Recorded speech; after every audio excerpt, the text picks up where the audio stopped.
Olá a todos e bem-vindos a este webinar. Um dos grandes objetivos do programa Mayday é, sem dúvida, a segurança e a gestão emocional dos bombeiros em contexto operacional. Mas não chega a falar na segurança aqui e agora. É fundamental começarmos também a refletir na segurança a longo prazo e percebermos que existem hábitos e culturas que temos de abandonar e repensar. Este webinar tem como principal objetivo convidar à reflexão e sensibilizar as organizações e os seus operacionais para uma questão que pouco falamos. O problema é real, mas existem pequenas soluções financeiramente acessíveis por onde podemos começar a criar melhores ambientes de trabalho e salvaguardar a saúde dos bombeiros e daqueles que os rodeiam.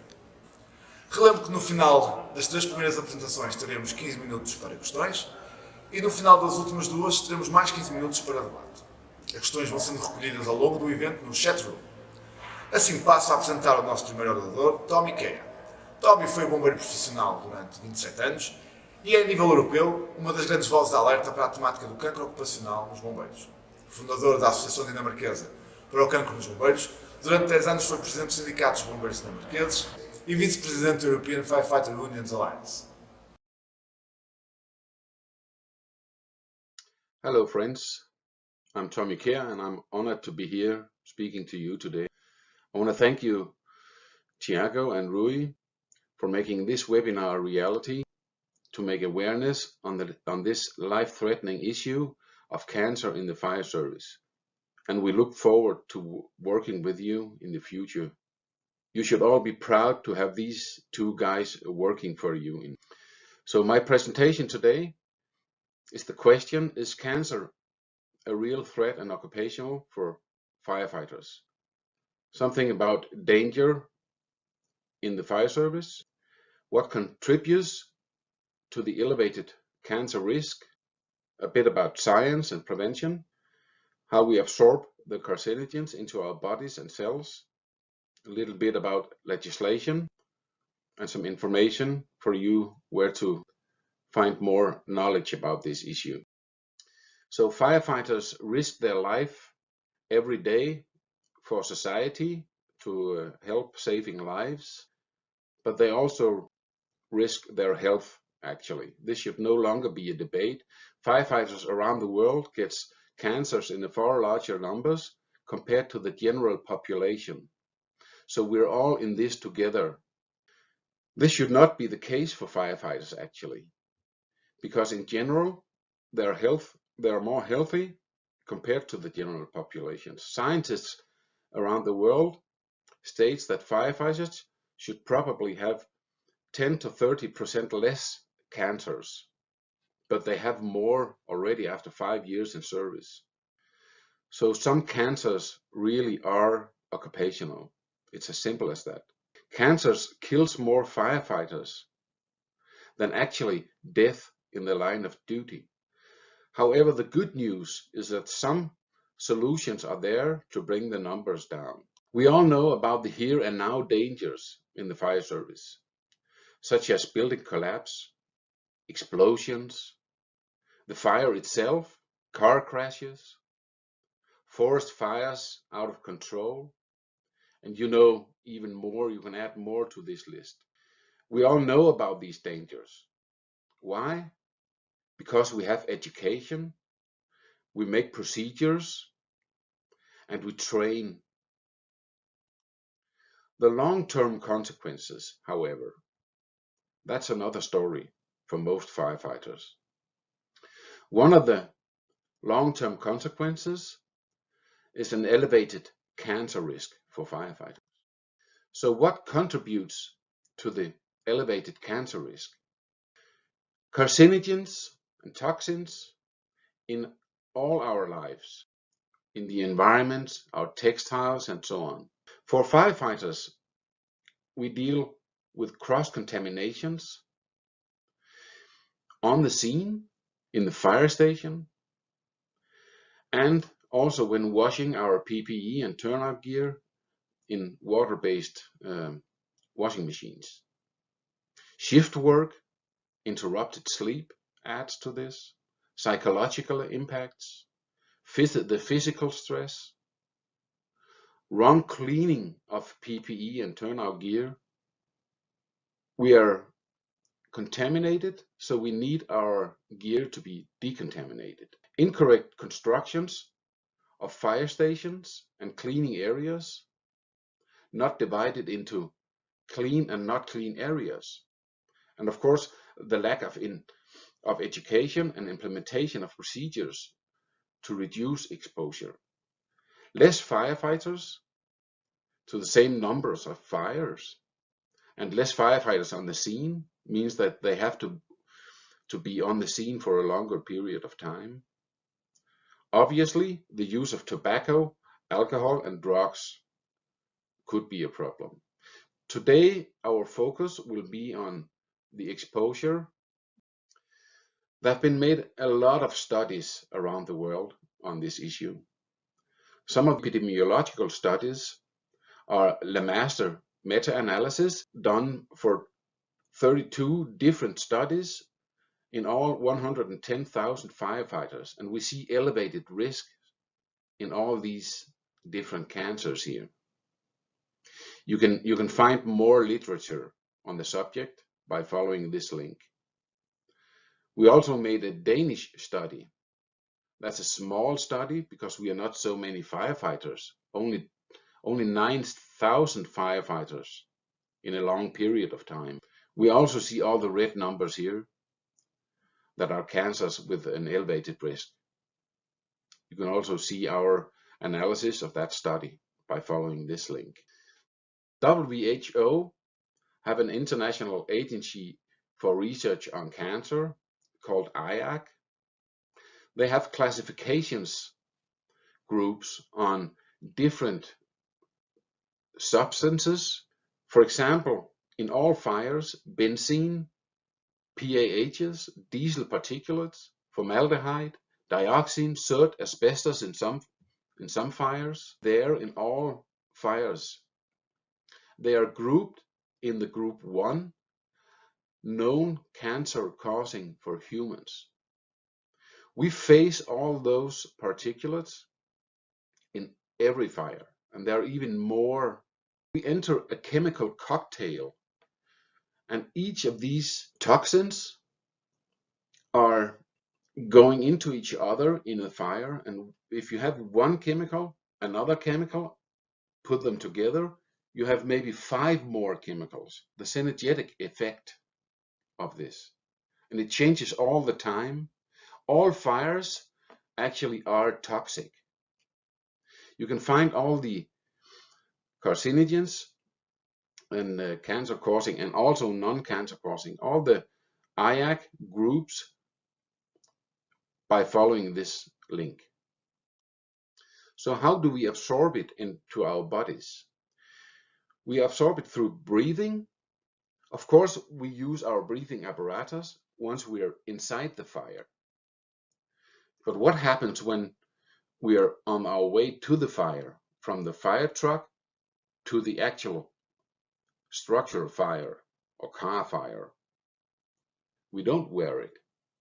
Once we get out of it, we think we are safe in the safe zone, but we are not. We take it off. We are exposed that way. Also, when we eat on the scene or drink water, we all know that we absorb it. Also, we eat it actually. Maybe most important, one of the most important thing is the dermal uptake.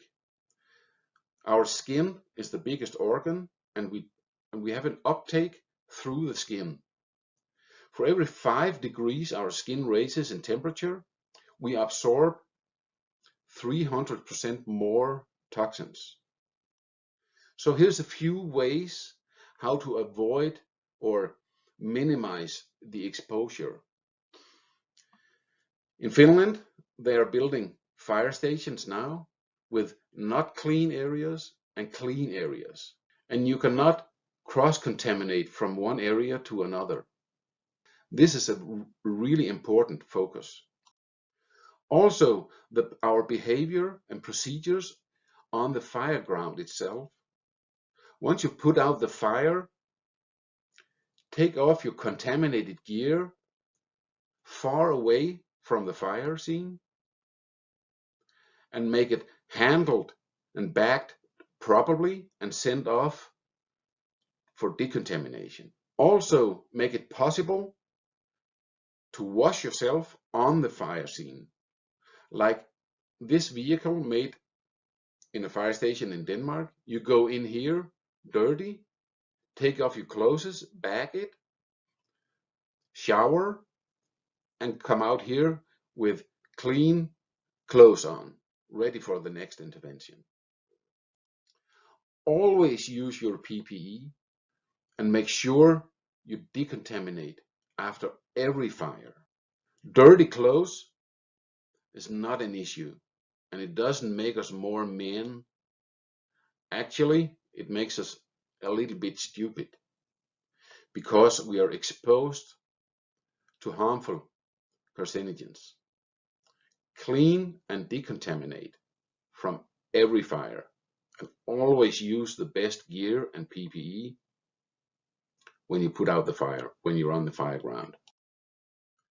There are some legislations about this. Actually, the first working environment legislation was done in England and passed by the British Parliament in 1778. A surgeon, Percival Pott, argued already from 1775 that chimney sweepers are filthy with soot, and there must be a connection with the soot and all of the tumors and cancers that he faces with chimney sweepers. So they made the Chimney Sweepers Act. It stated that you cannot hire a chimney sweeper before the age of 8. He should be provided with clean clothes and bath. Firefighters are the modern chimney sweepers. So the 20th century's presumptive legislation could be done like this. If you have your primary cancer, one of these cancers, or even more, and you've been a firefighter for example, for leukemia, if you've been a firefighter for 5 years, you are covered by workers' compensation. This should be like that. It should be recognized from our politicians that this is an occupational hazard and be treated like so. This is what we're working together in Europe to do. More than 50 states and provinces in the world have an act similar to this one.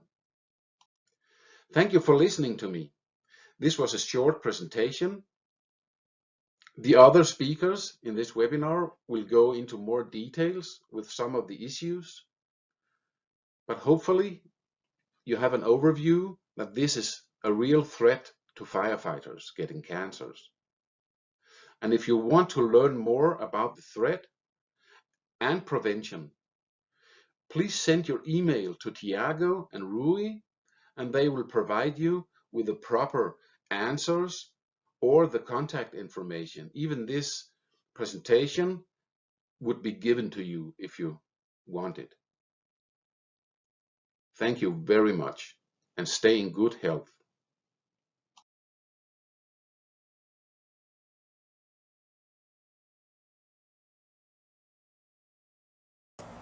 A nossa próxima oradora é Ana Steck, professora de Química de Fogo e Toxicidade na Universidade Central de Lancashire. Tem uma vasta experiência na investigação e identificação e quantificação das substâncias tóxicas presentes nos incêndios e de que forma é que elas influenciam o comportamento de fogo. Foi coordenadora científica da União Europeia no Programa de Cooperação, Ciência e da Tecnologia e, após o incêndio da Torre de Grenfell, foi convidada pelo Governo do Reino Unido para fazer parte do grupo de aconselhamento científico que supervisionou a investigação relacionada com a contaminação ambiental. Atualmente, a professora Steck colabora como perita criminal no inquérito da Torre de Grenfell e lidera o projeto de investigação, cofinanciado pela Fire Brigade Union, para identificar as causas e o aumento da taxa de cancro junto dos bombeiros do Reino Unido. Hello, my name is Anna Steck, and today I'm going to talk about firefighters' cancer and disease risks from exposure to fire toxicants. there is no debate that firefighting is one of the most hazardous occupations. If we look at the last decade, we can see increased number of waste fires, wildfires or high-rise buildings fires, and we can also see increased and widespread use of plastics materials. Those plastics materials do not only increase the growth and severity of the fires, but they do also produce much higher concentrations of smoke and toxicants. Worldwide evidence show that firefighters have higher risks of getting cancers and diseases. In the US, in 2010, IAC has classified firefighting as an occupation possibly carcinogenic to humans. That was also based on the data from the Boston Fire Department that showed that majority of the firefighters who are dying, they're dying from the cancer. Further on studies in the US prompt President Donald Trump in 2018 to sign the legislation that required to set up a registry for firefighters that directly linked between the firefighters' workplace exposure to fire effluent and cancers. Firefighters' exposure to fire smoke is strongly dependent on two factors: materials that are involved in a fire and their composition, and the fire scenario, fire conditions. So if we've got different materials, we would expect not only different types of the toxicants, but also concentrations. So if we take an example and we take non-flaming fire, like smoldering fire, we will have mostly not oxygenated products. They will be in the highest concentrations. And those ones would be posing more likely the longest term health issues. If we're going for the flaming fires, under-ventilated or large fires, then the highest concentrations would be expected from the oxygenated products, the most common acute toxicants that would pose immediate threat to a firefighter. We also, when we look at the specific toxins, we're looking at the different exposure routes. So the most common one and most recognized one would be through the inhalation. That would be from the most gases and particulate emissions that are released directly to the air. We've got also inhalation and dermal intake. Dermal means via skin absorption, which is mostly through the deposited atmospheric emissions. And then we've got contamination through the dermal intake, most likely from the fire debris or residues. Firefighters can also minimize exposure to toxic fire effluents through, for example, awareness and use of personal protection equipment, decontamination practices, access and use of hygienic facilities. Let's look at the most common fire effluents and their harmful effects. One class is the acute toxicants. Acute toxicants means that they would pose immediate effect and threat to someone's health and life. Those ones are mostly like carbon monoxide, hydrogen cyanide, hydrogen chloride, sulfur dioxide, nitrogen oxides. Carbon monoxide would be released in every single fire because every product has got a carbon, while hydrogen cyanide and nitrogen oxides, they would be released from nitrogen-containing fuel, like upholstery furniture, sofa, chair. Hydrogen chloride, hydrogen bromide, those are the irritants that would be released from anything that contains halogens, like PVC cables or halogenated cables, or PVC windows. Then we've got chronic toxicants. Chronic toxicants are the ones that are causing longer-term health effects. We've got metals, particulates, polycyclic aromatic hydrocarbons, some of the classes of the flame retardants, and dioxins. In 2015, in the US, there were interesting studies on the firefighters' PPE. So a firefighter in full gear was walking freely in a particle-laden chamber. That means that was a room filled in with the particles. And what was found was that the particles were seen through inside of the gear, but also those same particles were found around the face, neck, hands or legs. The conclusion that can be drawn, and it's quite supported with the newer studies, is that firefighter PPE does not necessarily protect firefighters from the particulates. And PPE, it seems that it's permeable for some of the toxins. So what are the particles? Particles are components of the suit. If you're trying to visualize the suit or the layer of the suit that every single firefighter sees after any fire incident, you can see it a number of the rings combined together. Depending on the structure and the number of those rings, you will have a different compounds. Those compounds with multiple rings, they're called polycyclic aromatic hydrocarbons. And based on their structure, they are then evaluated toxicologically, meaning what kind of threat they will pose to a firefighter health or life. And the most common we testing from the fires, those are the ones that would be carcinogenic, probably carcinogenic, and possibly carcinogenic.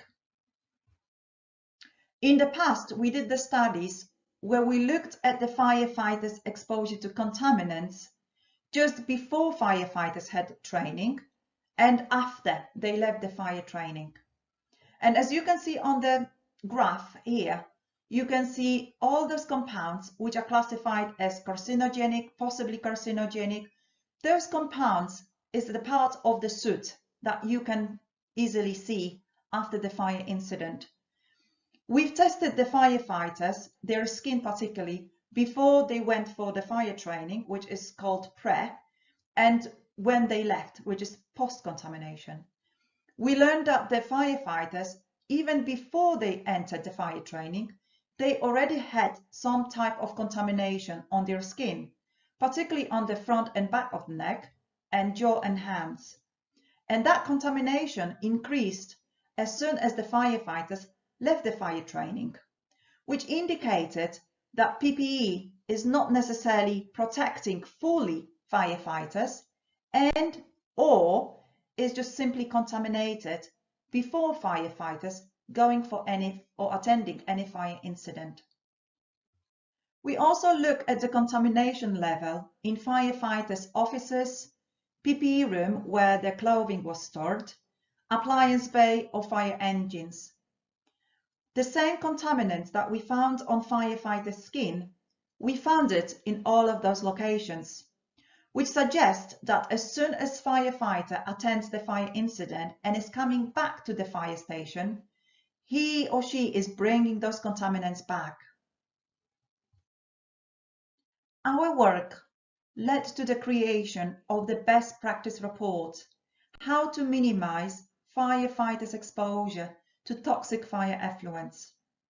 In this report, we've done a massive worldwide literature review on the decontamination methods and practices. We also included data from the 3-month survey with over 10,000 responders on the contaminants issue, culture, behavior and awareness. And we also included some of the data from our indoor testing across 18 UK's fire and rescue services. From nationally run survey for over 3 months, we learned that over 4% of UK serving firefighters who responded to the survey have already been diagnosed with the cancer. And as you can see from the graph, the most common type of the cancer is skin.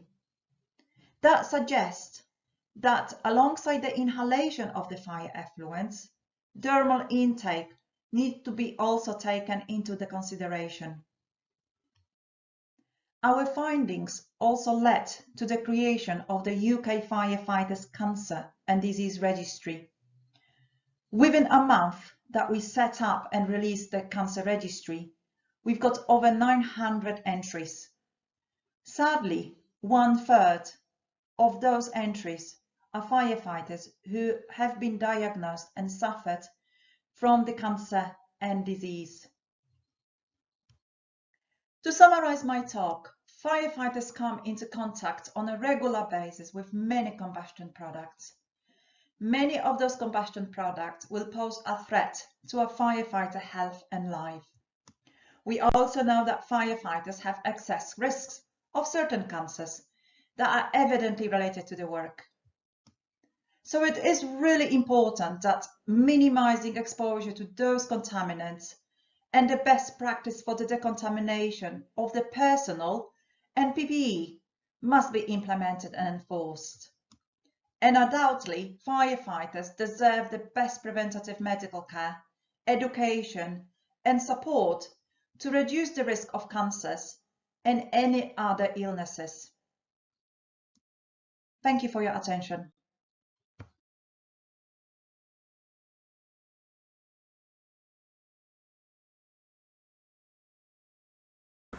O próximo orador não precisa de apresentação, já é conhecido por muitos bombeiros portugueses devido à sua participação como elemento do júri no Survival Firefighter Challenge. Peter Mais está ligado aos bombeiros há 21 anos, trabalha atualmente nos Bombeiros de Bruxelas. Sendo o ensino uma das suas grandes paixões, tornou-se em 2010 instrutor do SBTF e tornou-se um dos fundadores do programa Mayday, onde presentemente estuda e desenvolve novos programas de treino no âmbito da segurança operacional e missional dos bombeiros. Okay, fact, firefighters love it dirty. We all know it. We love our job, but we also love our family and we also love life itself. So we always want to go home and we want to go home healthy and stay healthy. And to do that, I'm going to try to explain you quickly some very simple steps that you can make to improve this situation. This approach is for your urban interior construction fires, what we do in cities and villages. What I hope to achieve is that we can get some change going. Change is the easiest if it's simple, easy, and cheap, and quick to implement. If you can have those, it can be a bottom-up evolution, meaning the firefighters make the difference. If firefighters start to make the difference, well, basically, then the bottom-up goes back to here, and you get change, and the whole organization starts to shift. That's what we want to do. So here we go for step one. Step one is for every firefighter personally, a simple one. Get your post-fire kit now. What's a post-fire kit? Well, a post-fire kit is a simple bag. It can be anything. And ideally with a name tag. That's handy. In that bag, what do you have in there? Well, you'll have a towel, a dry t-shirt or sweater, depending the season. In wintertime, I definitely have a sweater with me. Long pants in wintertime, shorts in summertime. Actually, I do take dry underwear and dry socks with me because I sweat a lot at the fire. And if I have the opportunity, if I have the privacy, it's great to change completely into dry stuff. And a pair of sneakers and slippers, which is really comfortable. And then a warm hat for wintertime to stay warm or be comfortable, or a cool hat, the cap, to stay cool in summertime. The whole goal of this post-fire kit is not to be like this guy and have some stuff ready to get dressed and get clothes on while being on the street, because you're gonna do this on the street, don't get me wrong. Step two, in your preparation for fires, start wearing underclothes under your fire gear. Long sleeves, long pants. This colleague of me has a sweater on with long sleeves, actually quite thick. And this colleague, my friend from Holland, Simco Bai, he has really fancy underwear specifically for under a fire gear, fire kit. Doesn't matter which one you use. Most of the time, like my colleague has, station gear, station clothing will do. Why is it so good? Well, it buffers. It will buffer contaminants, meaning it will keep toxins longer away from your skin because they have to go to multiple layers. It will buffer heat. The heat has to go through different layers, and that will take longer. So that's, for me, is a pro. And in the opposite way, it will buffer your sweat. It will avoid your sweat to go directly into your suit, your fire gear, making your fire gear wet from the inside out. And that's not helpful. Wet fire gear transports heat quicker. So if you can slow that down, that's interesting also. In total, I get more comfort after the fire because I have some clothes on that I can throw off my gear and I'm okay. And it also gives me more comfort during decontamination. But be aware, your undergear, your underclothes, if you had them on a fire, you must consider them as contaminated. Do not put them in your washing machine with your normal clothing. Wash them separately, okay? You have to put them in a different washing machine. And then the other thing is go for change. And it's, again, a personal step, something you can start doing. Consider using latex or neutral gloves under your fire gloves. I say consider because in some organizations, they will not allow this. In my organization, it's allowed. And we actually have neutral gloves or latex gloves under our fire gloves. The reasons why they sometimes oppose this is because they have concerns for more burn wounds if you get in a situation where it gets too hot. Now, my consideration there is if I get steam inside my fire glove because I have latex gloves on and the moisture is stuck in there, or if those gloves start to melt because of heat, the problem is not my undergloves. I have other problems to deal with. So, and as an example, this is us instructing in Nepal, actually, and we were wearing gloves all the time. We had our personal gloves on. We had a personal box of gloves with us, but the participants, they didn't do that in the beginning. After a couple days, they realized how dirty their hands were getting. We were doing warm trainings, live fire trainings, and they started to put on the gloves themselves, and that was a change that we noticed. A quick one, which I hope that everybody agrees on, there's no discussion about, use your SCBA anytime you have a chance on exposure. That means during firefighting, of course, we use an SCBA, construction firefighting, post-fire operations, and that's a dangerous one. Actually, post-fire, very often the big fire is out, we're going to put out the SCBA and we'll work without an SCBA. That's a wrong response. You have to keep it on, especially during haul over and cleanup. When you have to pull out all the furniture, pull down the ceilings to find all the heat pockets, that's when you make all the dust. That's when everything flies around in the air. That's when you're breathing the dust. And talking about dust, just look at these guys' gear, how much dust particles are on there. That's what's going to fly around. And if you don't have your mask on, you're going to breathe it in. Training. These guys are in training. It's not because it's training that the smoke is less toxic. All right. Training fire, real fire, doesn't matter. Put on your SCBA. The other thing is, if you train as you fight, if you train with SCBA, you'll get used to work with an SCBA. If I have firefighters that complain about my SCBA is not comfortable, it's too heavy, I get back pain, my response is that's because you haven't trained enough with it. You have to get used to it. You have to become one with your SCBA. And think about all those other fires, being the car fires, the garbage bin fires, all this situation where you think, I don't need an SCBA. Yes, you do. Put it on. Smoke is always toxic. Okay, those were your personal steps, meaning get your pre-fire, get your post-fire kit, start using underclothes, consider using gloves underneath your fire gloves, latex gloves, and then always use your SCBA. That's your personal attitude. At the fire scene, as a group, well, if we decide to start doing decontamination after a fire, then it's a good idea that we have a designated person, somebody who's going to organize this. Now, this does not have to be a firefighter. It can be support personnel or a civilian. And in this case, this colleague here, this colleague here, he is responsible for the decontamination. And he picked the zone. That's the first thing you do. They'll pick a safe area, safe meaning a safe distance away from the fire, preferably upwind, not in the smoke, and if possible, not exposed to the weather. Weather can be cold, can be the wind, can be the heat. See what you can do.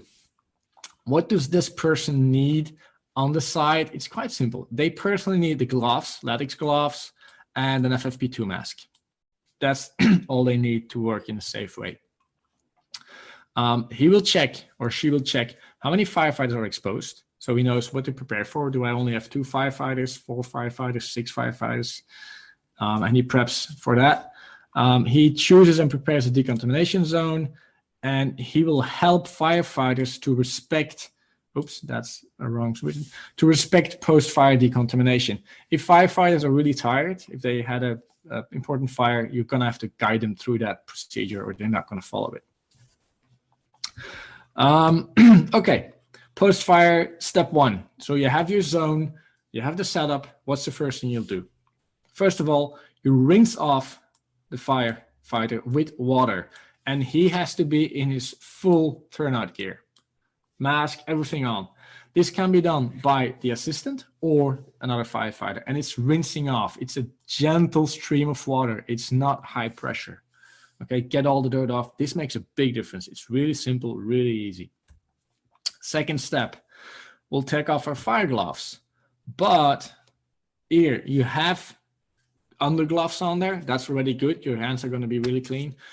If not, you put on latex gloves right away. First thing you do. There's a problem with this picture. The assistant doing this, he should have an FFP2 mask. Do not work around these firefighters where you can see all these dust particles, all this dirt without being protected. Okay, put on an FFP2 mask as an assistant. You took off your gloves, your fire gloves. The next thing you do is take off your SCBA face piece. And you do that, of course, protected with nitrile or latex gloves. What you also have to take off is your hood. This colleague here still has his hood on. That is not a good idea, okay? You take off the helmet, you take off the fire hood. The fire hood is really a place where you have a lot of contaminants and it's on your skin. You have to take it off, and then you put on an FFP2 mask to end up as this colleague here. Next step, you've taken off your face piece, your helmet, then you take off your full SCBA, and again, you're gonna rinse it off with water. What's also a good idea is to add your helmet to this, okay? And this can be the firefighter himself or the assistant.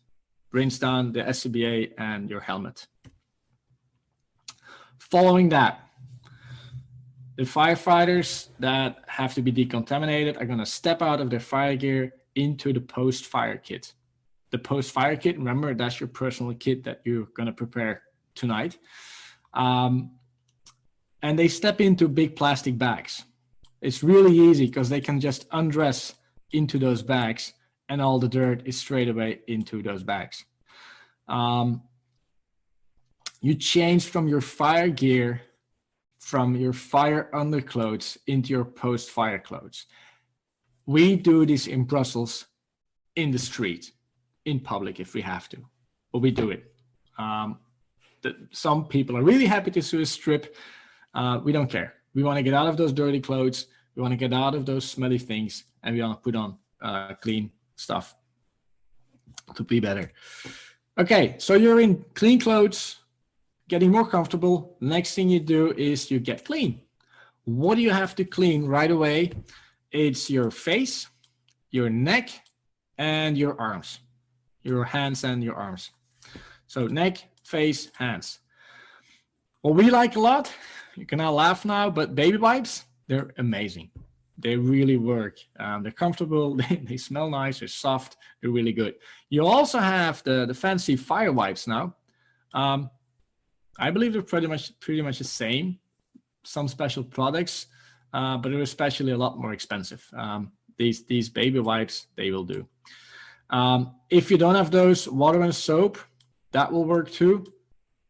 But then think about towels so that firefighters can get dry and dry themselves off.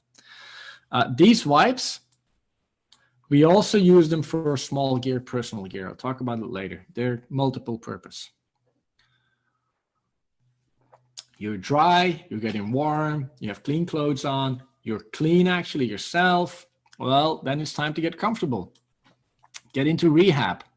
Give your body the time to cool down, first of all. Rehydrate, drink, and eat as you need to. Don't force drink, don't force eat, as you need to. But mostly everybody needs to drink and eat something after a decent fire attack. A rehab zone, it can be really fancy with a tent and coolers and whatever, but just foldable chairs, that's all you need. Just put a bunch of chairs out there where the firefighters can sit on, but don't do these as these guys get out of the dirty gear. You shouldn't be there in that gear, definitely not in your jacket. Get clean gear, make a clean spot, just foldable chairs, that's all you need to make a rehab zone, and give the guys some time to rehab. Okay, they rested, they drank a bit, they eat a bit. That's the last step on scene. We're gonna clean our personal gear. Personal gear, how are we gonna do that? Well, with the wipes again. That's the most handy thing. And I think, yes, our wipes are right here. They're industrial wipes in a bucket. They work really good, but you can also use a cloth like this colleague is using, whatever you need. What you're gonna clean: helmets, radios, lamps, ticks. Ticks are thermal image cameras. All the small stuff you use on the fire, and that's dirty. Basically, anything contaminated, anything smelling fire gets cleaned. If you can't clean it on site, transport it in a plastic bag. We use, you can see them a little bit here, those yellow bags for contaminated stuff from the ambulance. We use those to put in the contaminated gear and stuff to transport to the station. In our station, we have a really old van, this one, the oldest van we found. That's what we're using to do the decontamination. This stays clean. Anything in here is clean. All the dirty, contaminated stuff goes into an old trailer that we pull behind it. The trailer is the dirty bit. So that can get dirty. This stays clean, and the other one stays clean. And then the last step, go back to the fire station. Now, this is important. This cabin crew, where you're going to go in with 5, 6 people, keep it clean. It has to stay clean. If you have dirty gear in there, it's going to fly around, it's going to hang around, it settles down. It's a really bad environment. So keep it clean. So what you should do probably is clean your cabins out really good. And if you have dirty, contaminated gear, it goes to the back. And this is where you transport your dirty gear. Same with our decontamination vehicle. This is the old van that we're using, and that one is clean. And this little trailer that goes behind, that's where we put in the dirty stuff. And then we go back to the station. Now, in the station, your first step, the very first thing you do is shower. Why do you need to shower? You will have toxins on your skin. A small percentage is going to go through all your gear. Whatever's on your skin can be rinsed off before it gets to your body, into your body, actually, into your bloodstream. But you have to be quick enough. So first thing you do is that shower. That's really important, okay? And let's be clear. What this guy is doing here, that's a stack of pizzas. He's going to eat pizzas while being in his dirty gear. Please don't do that anymore. And especially don't walk around like this guy, okay? I've been to the Chicago Fire Department. I had the honor to work with them for about a week. Great guys, amazing firefighters. But on the level of hygiene, back in those years, I'm talking about 10 years ago, it was scary. And you don't want to be there. So once you get to the station, shower as soon as you can, get that shower going. And then afterwards, you organize the rest of the kit. Now, next step in the post-intervention in your fire station, well, put all the stuff into a washing machine. We don't have a washing machine, so we take it home to wash our stuff. Please do not do that, because you are going to contaminate your family, your kids, your wife, your clothes. Don't do it. Fire gear is cleaned in the fire station. Just get a second-hand washing machine, whatever will do the job, but do not do it at home. In the future, hopefully you can get to really nice cleaning installations and a decontamination truck and everything you want, but those are quite expensive and those demand big investments. That's not going to be easy and quick. The easy and quick is get a second-hand washing machine, install it, maybe get actually 2 of those and get them running in the fire station. A quick tip, the problem sometimes is that your fire gear stays wet too long and you have to get it dry quickly enough because you want to go on to the next intervention. Consider building a do-it-yourself drying installation with PVC pipes. What you want to copy is this type of thing. Okay, this is a ventilator and it blows air into these pipes, and from the pipes it goes into the gear and into the vest and the helmet. It makes your gear dry a lot quicker. This is something you can build yourself, especially Portuguese firefighters. I know you guys can do this, okay? Maybe make that and it will facilitate the cleaning in the station. And then the last step, this one, the Portuguese coffee.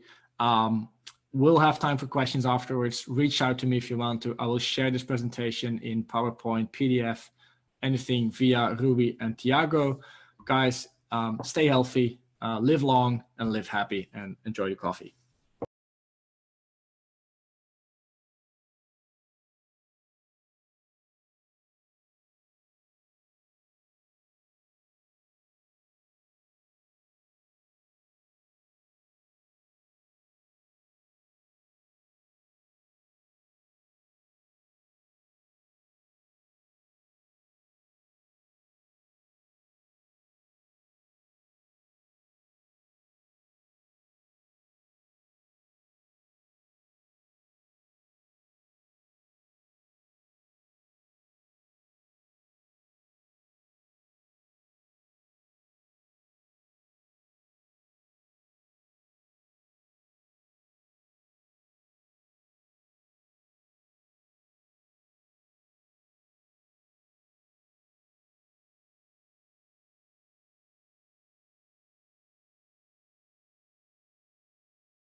No?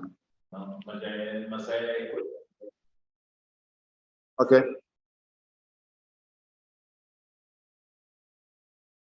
E no Face também está o mesmo problema, acho que não há som.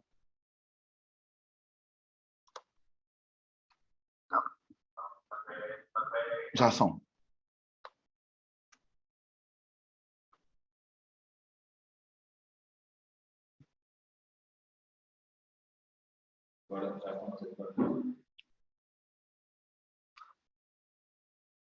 Pimentel, acho que já está, não?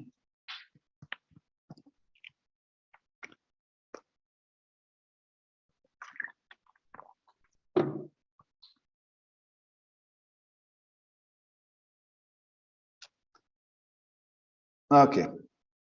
Ora, obrigado às mensagens que eu estou aqui farto de receber no telemóvel a dizer que não há som. Já está resolvido este problema.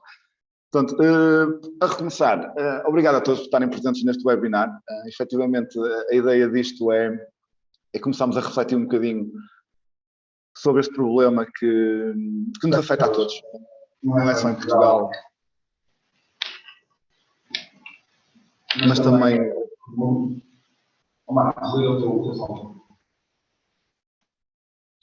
Só problemas técnicos. Mas também todo mundo. E o grande objetivo disto é, efetivamente, nós começamos a refletir que é necessário começarmos a mudar alguns hábitos e algumas culturas que ainda temos na nossa realidade. Antes de mais, agradecer aos oradores, foram fantásticos a forma como se entregaram a isto. Isto começou como um pequeno projeto e de repente ganhou umas proporções grandes. E agradecer também aos instrutores do programa Ainda Portugal, porque sem eles isto não era possível. Fizeram todos um trabalho fantástico. O Hugo, o Marco, o Edmundo, o Humberto, o Amaro, a Mónica na parte da tradução, da revisão das legendas, que deu uma trabalheira daquelas fantásticas. E, claro, agora neste momento ao Pimentel, que está na Ilha da Madeira, a gerir estas falhas técnicas, estas confusões todas. Aquilo que vai acontecer, eu vou saltar aqui do português para o inglês, portanto não se admirem se eu estiver a falar português e o outro estiver a falar inglês, porque temos Bombeiros também de outros países e vou ter que falar com os nossos oradores. So, very quickly, hello everyone, welcome to the webinar. Congratulations for being here. I will just thank our speakers. They are amazing guys. They reach out to this program, this project in ways that made this a little bigger than we were thinking about. Also thank to the Mayday Program Portugal instructors for all the help. And of course, in the little island of Madeira, where is Pimentel now dealing with these technical issues. So we go to debate. E agora em português vou passar às primeiras questões para os nossos speakers. Para a Ana, temos aqui uma questão interessante. Como é que os bombeiros, ou melhor, nós como bombeiros estamos conscientes da nossa exposição através das vias respiratórias? No entanto, os estudos recentes demonstram que a absorção através da pele é mais dominante. Porquê? Ok, Ana, this is for you. Firefighters are mostly aware of contaminants and exposure via inhalation. However, more recent evidence shows that the dermal absorption through the skin may be more dominant. Why? Okay, good evening, everyone. Generally, if you look at the past, the more focus was on inhalation routes because that wasn't protected mostly. So breathing apparatus was introduced. So if you look at the modern firefighting, at the moment, breathing apparatus is mandatory to be used. So it's protecting you from inhaling all the fire toxicants. And then you've got, while you're protecting your inhalation route, you are not protecting your skin, and the skin can be also exposed. And it's not only during the fire incident, but also after the fire incident. And the way that it's done is that if the firefighter is going for the fire incident, as Tommy mentioned in his presentation, the body temperature increases. Then also if there is a dehydration, so not enough liquids taken, the body temperature increases and therefore dermal intake of those toxins. So the absorption through the skin is also increased. So it is important pathway. Also, when you've got PPE clothing, that the heat is accumulated, and also the PPE or personal protective equipment clothing does not protect firefighters from the contaminants. Sorry, too long. No, so you can not too translate long. it. Yes, now I'm trying to translate everything. So, but I think I got it. I got it. Yeah. So, uma forma muito simples e resumida. Portanto, nós sempre tivemos expostos aos contaminantes via aérea. Foi introduzido os ARICAs, efetivamente para proteger. Estamos todos nós, acho que neste momento, e espero eu, sensibilizados para a necessidade de usarmos o equipamento respiratório, seja ele qual for o incêndio, pequenos, grandes. No entanto, os nossos equipamentos não estão preparados para nos proteger das partículas e não são preparados para nos proteger das partículas durante o combate ao incêndio, assim como após o combate ao incêndio. Durante o combate ao incêndio, como vocês viram na aplicação do Tommy, temos o aumento da temperatura, temos a desidratação e vai aumentar a capacidade de absorção da pele. E após o combate ao incêndio, a falta de protocolos, basicamente, de limpeza e descontaminação. Eu julgo que está. Ok. Anna, thank you. I got it in Portuguese, I think. I think the only last sentence I can say is that the absorption or dermal absorption is not necessarily dominant, but is equally important with the inhalation. Ok. So, para finalizar, a absorção através da pele não será o dominante, mas estará no mesmo termo de comparação à exposição pela via respiratória. Ok, thank you, Anna. So, Tommy, to you, my friend. So, your experience as these last 10 years with the Danish Association for Cancer. I know you got a lot of talking all around and talk with many people. My question for you: what's more complicated to create awareness in firefighters or create awareness in politicians? Let me just translate this for Portuguese very quickly. Ok, eu perguntei ao Tommy, basicamente, através da experiência dele nos últimos 10 anos, o que é que para ele é mais complicado? Sensibilizar os políticos ou sensibilizar os bombeiros para esta temática? Tommy, go!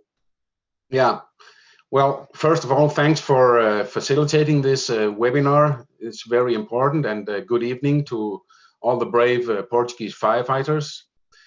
So the challenge when you're starting up this awareness of the cancer in fire service, I think actually we have to divide it into two areas, two sectors, the political one and the practical one.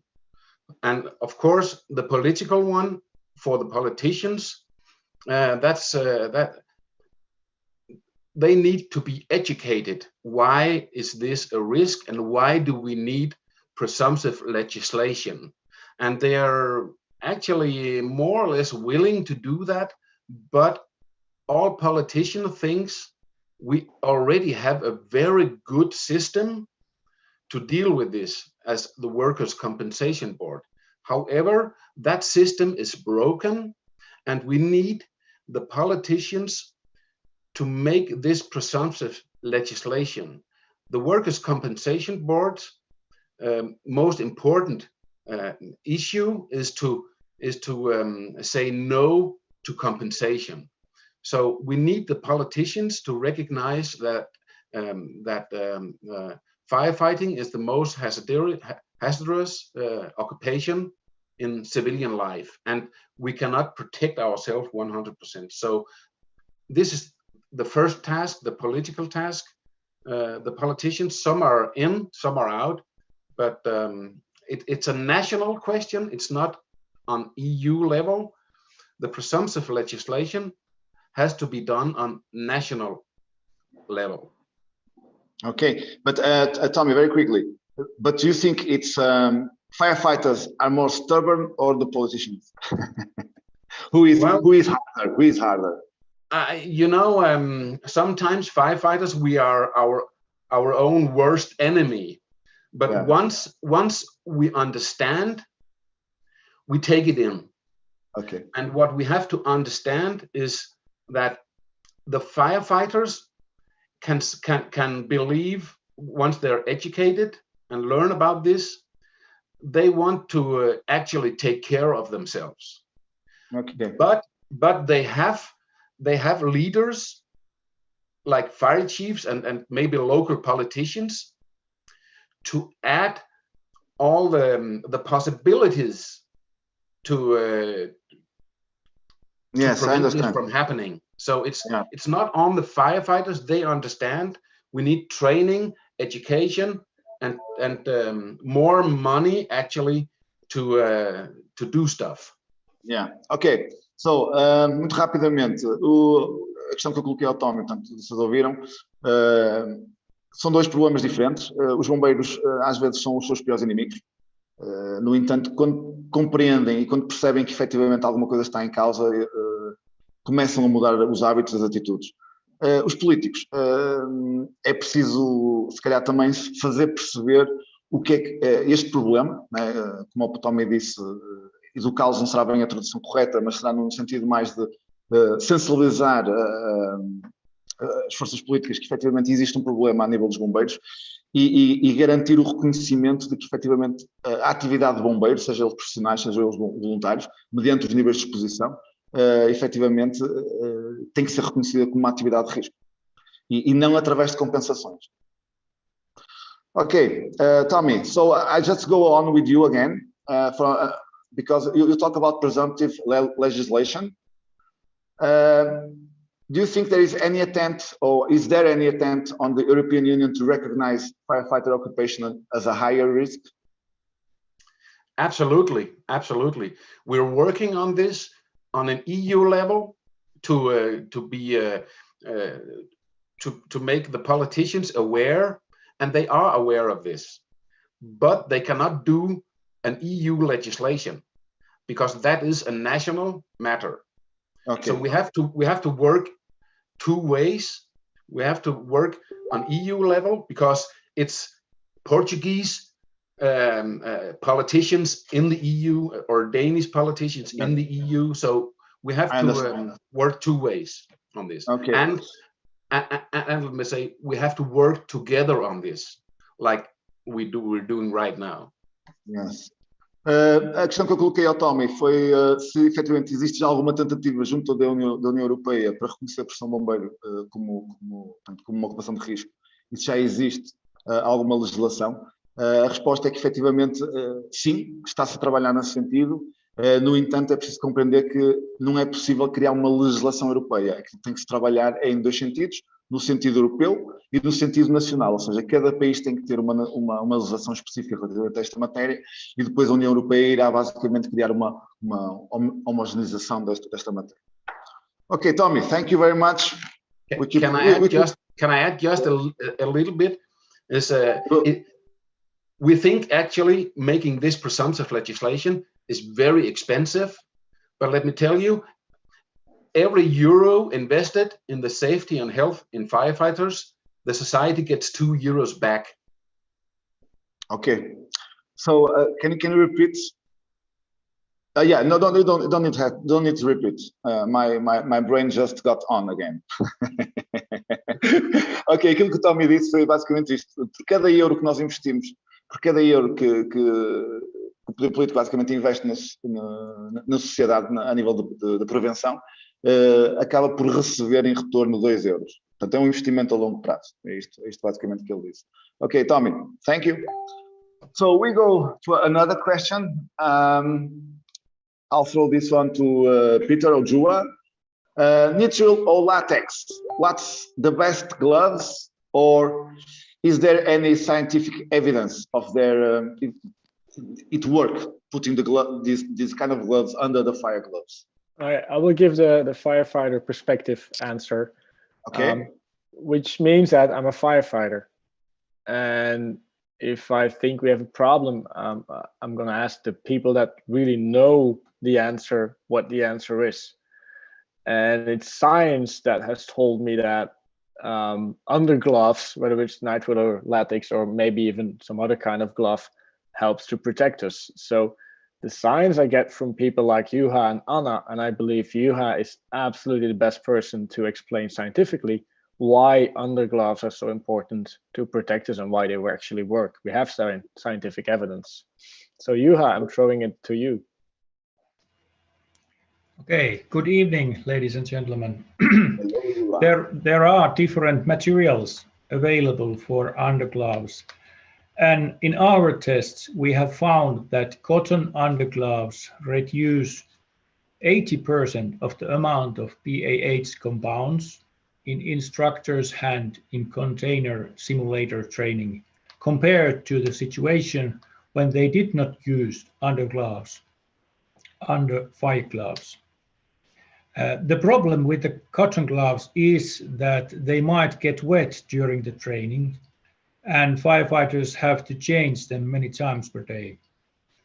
Another material what we have recommended is leather gloves for the hot smoke trainings, and they tolerate water a little better than cotton. We know that nitride gloves gives better protection efficiencies, but for hot smoke trainings, we do not recommend nitride gloves because in those hand gets wet even more and sweat forms water layer to the surface of the skin. When there is a nitrile layer on the skin, this water cannot evaporate to the air. Wet skin is more vulnerable for thermal uptake than dry skin, and if chemicals find the way inside the glove, conditions in there are excellent for thermal uptake. Okay. Another point is... Joel, let me just make a stop here, okay. So I can translate Thanks. very quickly. Okay, sorry, man. It's a lot of information. I'm a machine, but not so fast. So, em português, rapidamente, lancei aqui a questão para o Peter e para o Joa, relativamente às luvas de nitrilo ou látex. Se realmente funcionam, se já existem evidências científicas relativamente a esta matéria. O Peter, como bombeiro, utiliza-as e acredita que efetivamente tem as suas garantias. No entanto, empurrou um bocadinho aqui a questão para o Joa, porque efetivamente o Joa será a pessoa com mais capacidade para responder a nível científico. O que o Joa disse-nos é que, através dos seus estudos que tem feito a nível de campo de treinos, com luvas de algodão por baixo das luvas de fogo, há uma redução a nível de 18%. No entanto, elas ficam muito molhadas, o que obriga os bombeiros a estarem constantemente a mudar. As luvas de nitril também garantem uma proteção boa. No entanto, quando ficam devido derivado ao suor, fica uma camada de suor entre a luva e a pele, e com o calor podem estar, e se houver passagem de partículas para o interior da luva, poderão estar criadas as condições para que a absorção seja feita. Joa, can you go on, please? Well, another point is that wet equipments increase risk for the burning wounds, and material of the nitrile do not tolerate high temperatures either. So that was the last sentence what I want to say. You could tell me. It's a good one. E para terminar, a parte relativamente às luvas de nitril, é que efetivamente pode existir a possibilidade de queimadura na pele derivada em incêndios em altas temperaturas. Peter, do you want to add anything? Because I know... Yeah. Yes. Yeah. I just want to add that we're getting a lot of information, and firefighters need to be conscious that we have the ideal solutions and we have reality. Yeah. And it's a good idea to start with the reality and find or use the solutions you have for hand cheaply and work over time to the ideal world. If you're not able to do the ideal solution, don't wait with the simple things that you can do right away. Start with what you can and evolve to the ideal solution. So, but allow me now a very quick question, because I think this is going to be interesting, because we talk about it in one of our reunions. Which temperature, Joa, this is one for you or maybe Anna, which temperature do you have problems with the nitrile gloves?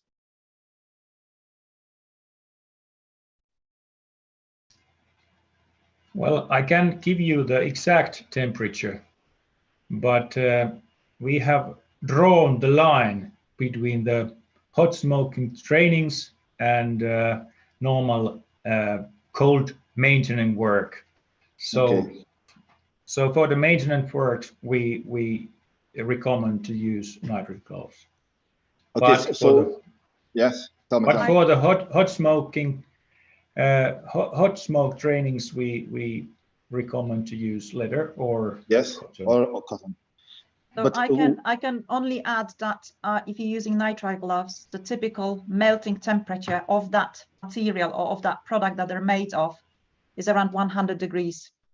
So if you've got a direct heat exposed nitrile gloves, Peter, you want to add something, then I think the temperature is around 100 degrees. So, but we have the fire gloves. Yeah, if you've got fire gloves, then they will protect to make sure that you're not reaching that temperature. So you protect it on that. So let's be clear on this. Yeah. So there is no, at the moment, there is no perfect solution. No, I think, yeah, more or less, yes. I think you need to take some compromise. If you're not able to have cotton gloves and change them often, then obviously nitrile gloves will provide you support and help. At least it's a first step forward. Então, rapidamente, tivemos aqui um debate interessante relativamente à utilização das luvas de nitrilo ou de algodão debaixo das luvas. Efetivamente, ambas têm os seus pós e contras. Aquilo que eu falei muito rapidamente com o João, portanto, tinha indicado que existe a possibilidade de queimaduras, derivado também ao suor que é concentrado entre a luva e a pele, mas efetivamente estas queimaduras poderão acontecer, portanto, a partir do momento em que a luva se começa a derreter, a partir dos 100 graus. No entanto, temos as luvas de fogo e as luvas de fogo garantem a proteção da própria luva. Não é? Portanto, isto aqui não há soluções, a realidade é que não existem ainda soluções perfeitas para a proteção e, como o Peter disse também, temos que ir trabalhando com aquilo que temos. E aproveito que eu vi já aqui, há uma mensagem aqui relativamente a alguns bombeiros portugueses, o facto de não termos equipamentos, ou não temos um segundo equipamento, é a realidade. No entanto, nós temos de trabalhar com o que temos. E se nós neste momento temos um equipamento, é o equipamento que nós temos que minimizar a nossa exposição com esse equipamento. Não há milagres. E devagarinho, trabalhando para que efetivamente as nossas organizações consigam um dia dar um segundo equipamento ou um terceiro equipamento. So I just made here a quick fact about another question from a Portuguese firefighter, because we only have in many stations only one PPE.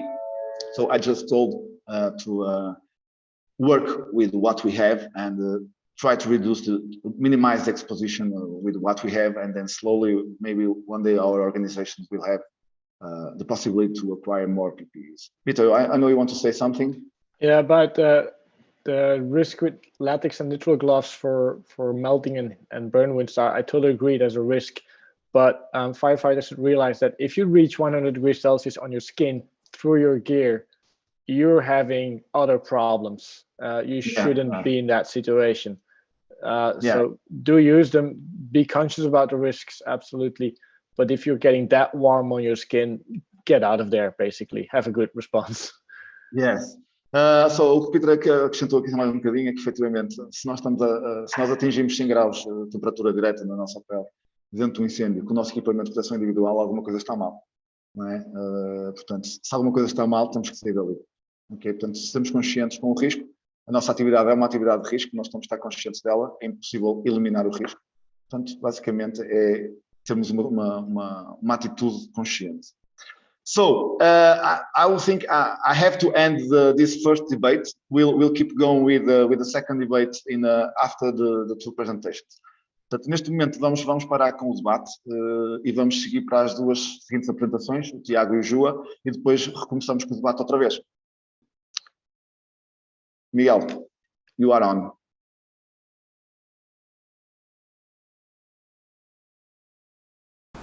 Em grande parte graças a ele que avançamos com esta iniciativa. Tiago Ribeiro iniciou a sua carreira como bombeiro voluntário em 2003, tendo integrado em 2008 o Grupo de Intervenção e Proteção e Socorro da GNR até 2019. Apaixonado pelo trabalho em altura e pela segurança em operação, desenvolve trabalhos de formação e consultoria nestas áreas. Atualmente, Tiago é o chefe de equipa de intervenção permanente dos Bombeiros de Entroncamento e um dos instrutores do programa Mayday em Portugal.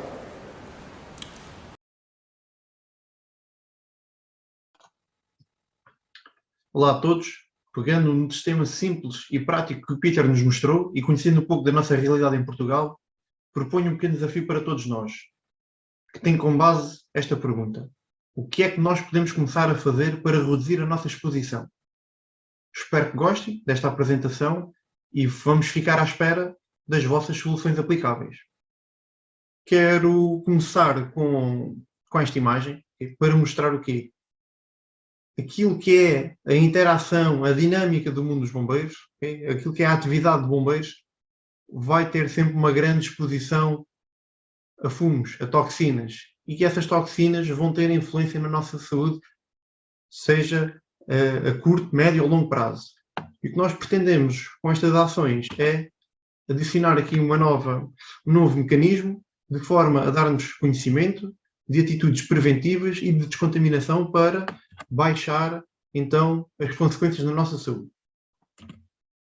A nossa atividade passa por montes de situações com emissões de fumo, incêndios em veículos, incêndios industriais, espaço aberto ou espaço fechado, incêndios em estruturas comerciais, incêndios florestais e até aqueles pequenos focos de incêndio nos caixotes do lixo. Okay? Estamos sempre expostos ao fumo.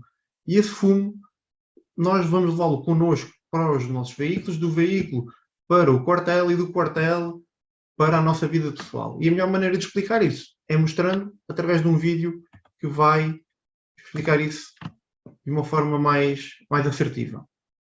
Os investigadores aqui vão utilizar um pó de tamanho reduzido semelhante ao fumo, às partículas do fumo, que varia o tamanho entre os 10 micrómetros e os 0,1 micrómetro. Esse pó que eles utilizam mais tarde vai reagir perante a luz negra.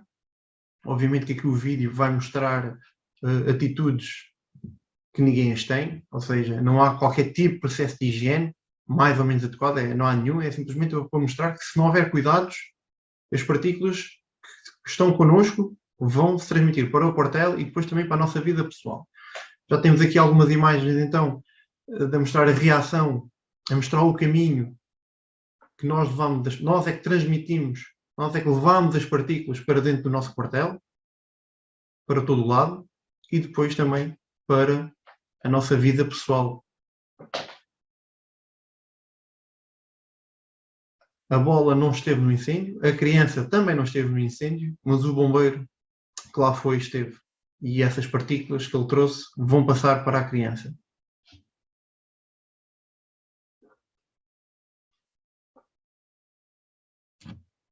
Então, o que é que podemos fazer para reduzir a nossa exposição no teatro de operações?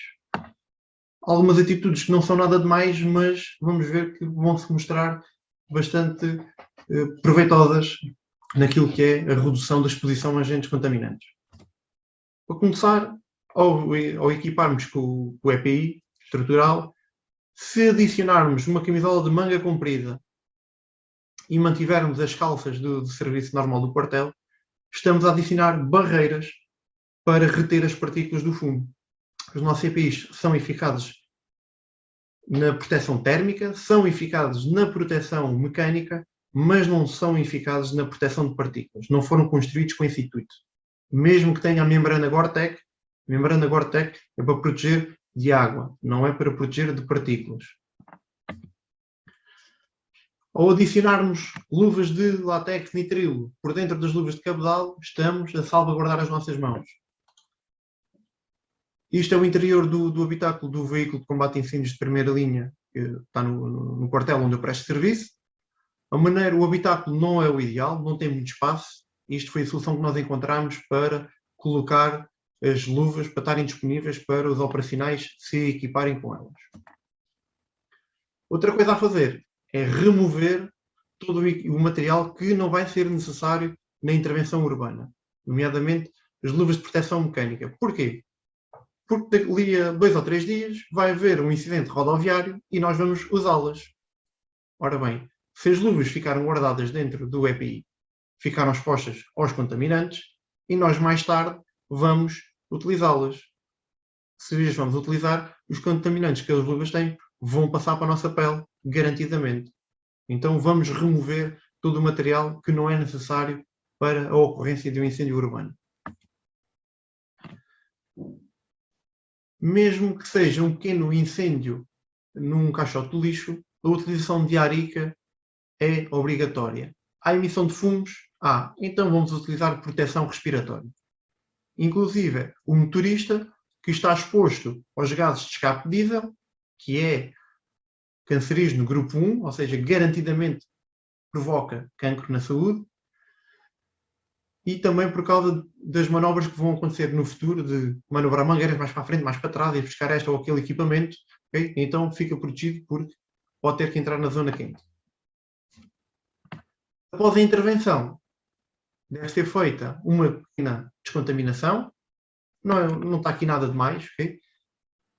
Um pequeno chuveiro, detergente pH neutro, uma escova para lavar, o operacional, capacete, peça facial, arica, tudo, base das botas. Depois o operacional desequipa e mete o material dentro de sacos pretos, sacos que deem para fechar, para depois no quartel ser feita a descontaminação, limpeza adequada.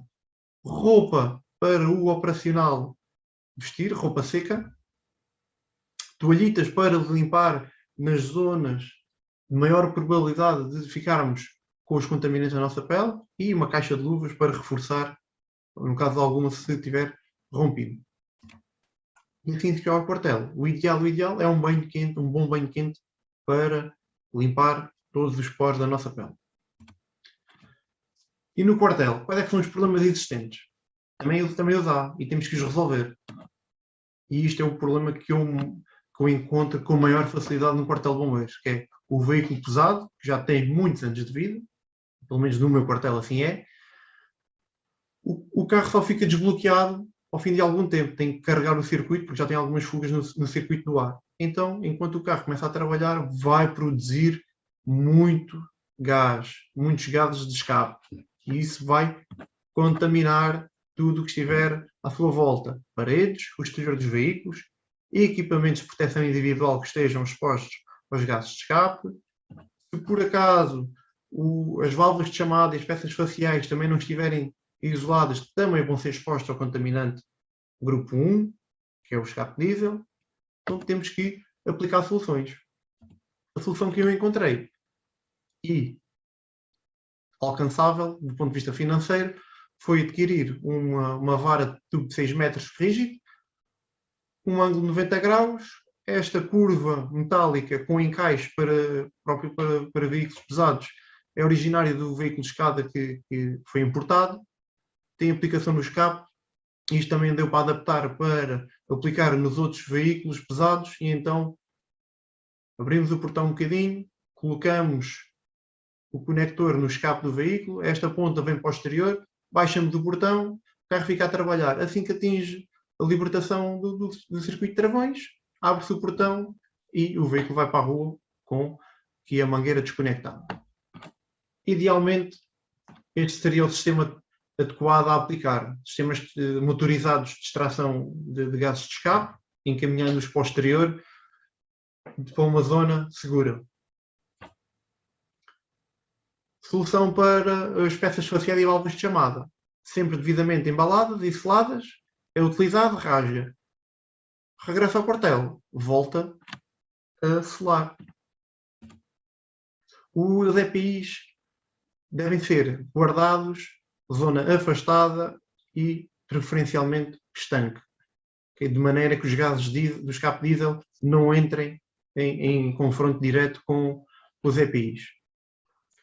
Isto trata-se de uma célula de descontaminação que vai ser adaptada para este tema, mas tendo em conta o nosso último ano, em que todos nós tivemos que improvisar as células de descontaminação derivado ao Covid, não vai ser muito difícil fazer uma coisa destas. Pomos aqui um tanque de água para colocar as mangueiras, as agulhetas, a Halligan, tudo o que esteja contaminado com fuligem oriunda do incêndio. Uma máquina de lavar louça para colocarmos as peças faciais e as válvulas de chamada. Uma máquina de lavar roupa para lavar a roupa que nós temos por baixo do EPI e só depois então é que vamos lavar o EPI exterior. E uma bancada de apoio onde podemos desmontar o capacete, podemos desmontar o arica, tudo aquilo que seja necessário. Cá em cima temos uma grelha onde vai ser colocado os cabides com os EPIs a secar, num local arejado, mas não exposto ao sol. Mas para fazer essa descontaminação no quartel também temos que ter EPI. Luvas de lavar a louça são as mais baratas e resistentes que o mercado tem para oferecer. Uma peça facial integral com filtros de encaixe rápido ou de rosca, ou então óculos e uma máscara FP2 também nos dá a segurança adequada. Depois, uma bata impermeável, manga comprida, para estarmos totalmente cobertos e protegidos dos contaminantes do material que estamos a lavar. Vamos ver aqui um estudo nórdico efetuado em 2014, onde mostra que 16% da população alvo do estudo era portador de cancro e não o sabia. E mostra também que a idade média dos bombeiros, a idade média de vida dos bombeiros é de 71 anos e da população normal, ou pessoas que não estão afetas à nossa atividade, é de 79 anos. Temos aqui um diferencial de 8 anos de vida que nós perdemos derivado à atividade que nós temos. E o que é que vamos ganhar com estes pequenos e grandes gestos? Com os 8 anos que este estudo acabou de nos mostrar. Em Portugal, eu gostava de ter um estudo para mostrar, mas não o tenho. Listas de estrangeiros a falar em estudos, números concretos. Infelizmente, em Portugal, eu não consegui encontrar informação nesse sentido. Contactei o Instituto Nacional de Estatística, contactei o Instituto Português de Oncologia, ninguém me soube dizer com factos palpáveis sobre a doença e a relação com a atividade de bombeiro. Então, fui eu pesquisar pela internet e foi isto que encontrei através de recortes de notícias no jornal. Okay? Podemos ver que a idade média é bastante baixa, a causa de morte ou é cancro ou é infarto em serviço, e estão aí as datas em que os camaradas faleceram. São idades muito jovens. Isto foi só aquilo que eu encontrei. Okay? Não é uma pesquisa devidamente bem fundamentada. Isto é, mais uma vez repito, pesquisa em recortes de jornal, pela internet. Gostava de lançar aqui um desafio a todos vós, que comecem a procurar os problemas com que vocês lidam, no teatro de operações e no quartel, pensem em soluções e que as partilhem com todos nós, porque isto é um problema de todos, não é um problema só de uma pessoa, só de um corpo de bombeiros, isto é um problema geral, é global, e precisamos da ajuda de todos. Da mesma forma que eu vos mostrei aqui algumas soluções, garantidamente vocês vão encontrar outros problemas e outras soluções, se calhar, mais fáceis e mais adequadas para o problema que foi encontrado. Muito obrigado pela vossa atenção e fico à espera das soluções que vocês vão encontrar. Obrigado e boa tarde.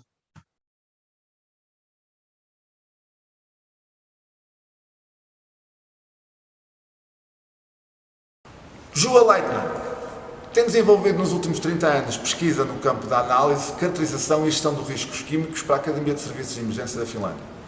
É professor adjunto para o ramo da toxicidade ocupacional na Universidade do Leste da Finlândia e desde 2004 trabalha com instrutores e bombeiros na avaliação da exposição química ao longo do treino com fogo real. Uma das suas pesquisas está relacionada com a forma como as substâncias químicas são absorvidas pelos equipamentos e de que forma podem ser limpos através de lavagem com água. Presentemente tem desenvolvido pesquisa para perceber quais os melhores EPIs para os bombeiros envolvidos em incêndios florestais e formas eficientes de garantir a sua limpeza. Thank you, Mr. Chairman, and good evening, ladies and gentlemen. Global warming has posed new challenges for the firefighters. One of those is wildland fires. In my presentation, I try to point out what kind of health risks firefighters might face in wildland fires. I will introduce our ongoing project, which goal is to find best firefighting tools and personal protective equipment for firefighting in wildland fires. We're doing this project cooperation with the Finnish Institute of Occupational Health and the Helsinki Sport Medical Center. This project is funded by the Parliament of Finland and Finnish Fire Protection Fund. Here is the outline of my presentation. I start from the research settings, telling what we have done. Then I give you a brief description of the methods, what we have used for measurements of heat, stress and chemical exposure. Then I give you example of the results, and finally I will conclude the lessons, what we have learned in this project. I start from the research settings. In the work package 1 of the project, we tested how different firefighting garments affect on firefighters' heat stress in laboratory conditions. In these studies, 4 firefighters tested 4 different garments in 4 one-hour wildland fire simulations, which comprised different work tasks from wildland fire. We harmonized the test order of the garments, and the tested garments were a heavy garment designed for the structural fires and 3 light garments designed for the wildland fires. In addition of that, firefighters wore long-sleeved and legged underwear, light helmet, gloves and combat boots. In the second work package of the study, we evaluated firefighters' inhalation exposure in forestry management burnings. These tests' duration was about 4 hours, and in these tests, firefighters simulated work tasks in wildland fires. Firefighters had similar personal protective equipment and as in laboratory tests, with few exceptions. The first one was that they used fan-assisted respirators equipped with the combined filters, and also they carried carbon monoxide detectors to be able to avoid too high carbon monoxide concentrations. Firefighters who used heavy garments, they had only shorts and t-shirts as underwear, and they worked without jacket.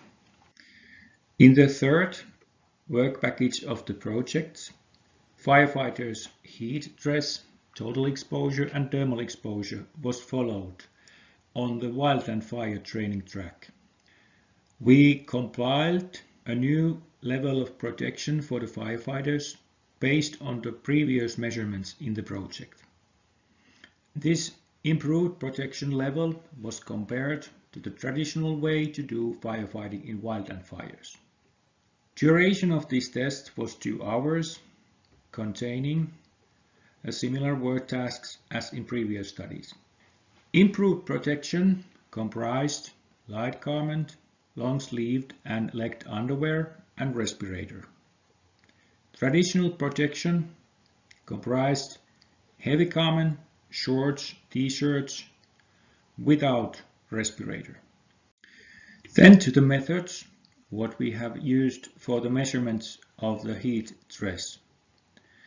Firefighters' skin temperature was followed by the temperature sensors from the back, chest, upper arm, upper leg and lower leg.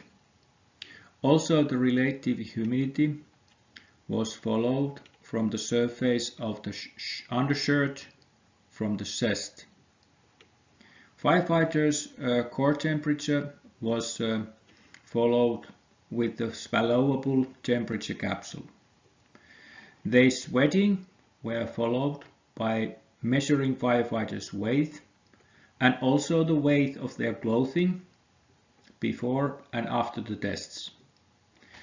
The amount of liquid what they drank during the tests was also recorded, as well as heart rate. Firefighters' inhalation exposure was followed by active and passive samplers and direct reading instruments from firefighters' breathing area outside the fan-assisted respirator.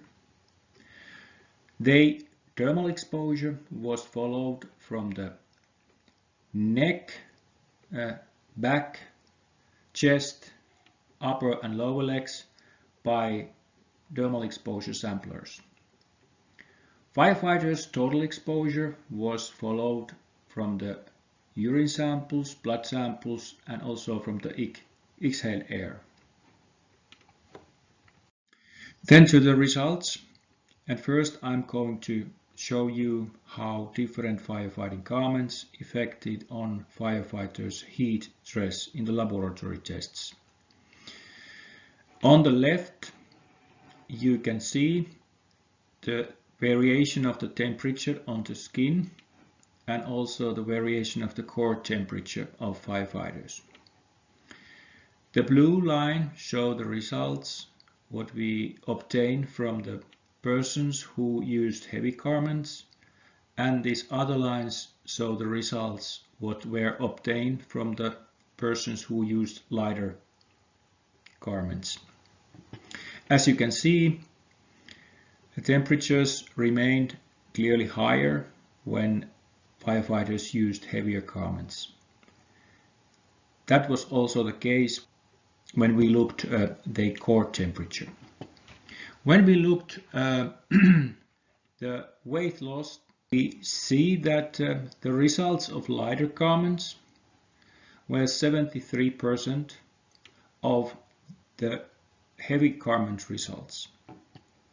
When we looked at the sweat absorbed into the clothing, the results of lighter garment were 39%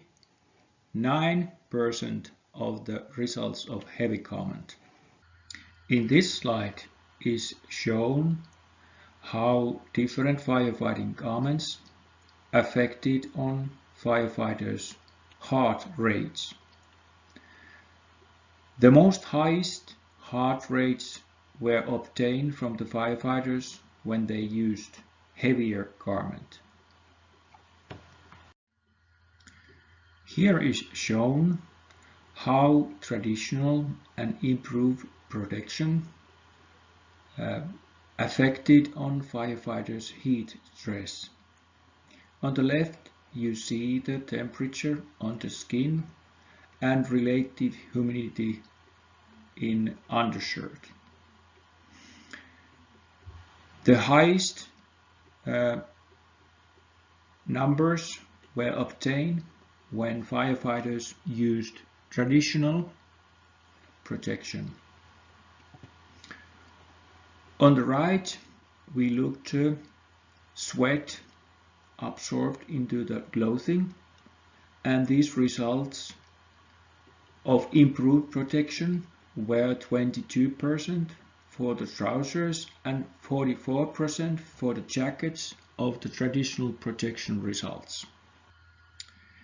In the forestry management burnings, we followed firefighters' inhalation exposure. We took carbon monoxide samples from the firefighters' inhaled air during the test period, and also we took samples from the firefighters' exhaled air immediately after end of the exposure. Also, we took samples from the firefighters' blood immediately after end of the exposure. All these results showed that exposure to carbon monoxide is very high, and for example, concentrations of inhaled air were in average 80% of the occupational exposure limit value for carbon monoxide. What else we found in those measurements? Aldehydes are chemicals which are responsible of the irritating effects of smoke, and in these measurements we able to find that acrolein concentrations were 92% and formaldehyde concentration 83% of their exposure limit values. From volatile organic compounds, I pick one compound, benzene, which concentrations were 2% of its occupational exposure limit value. Also from the polycyclic aromatic hydrocarbons, I pick benzoapyrene concentrations which were about 1% of its occupational exposure limit value. These all compounds are very carcinogenic agents. At the fire site exists lots of smoke which contain very fine particles. We measuring inhalable dust concentrations from the firefighters' breathing area, and the average value of those results were over the occupational exposure limit value of inhalable dust. We looked those dust samples more closely, and we analyzed from there some elements, and the most important elements seems to be manganese concentrations, which were about 10% of its occupational exposure limit values. In 1986, Finland got radioactive fallout from Russia, from the Chernobyl nuclear power plant, and we were very interested in, can we see some sort of elevation in radioactivity levels during the forestry management burnings. Unfortunately, we able to find concentrations at the firefighters' breathing area were 11,000 to 18,000 higher than the background radioactivity in the eastern Finland. Luckily, these concentrations were still far away from the lower action limit value for radioactivity. We followed firefighters' thermal exposure when they used traditional and improved protection.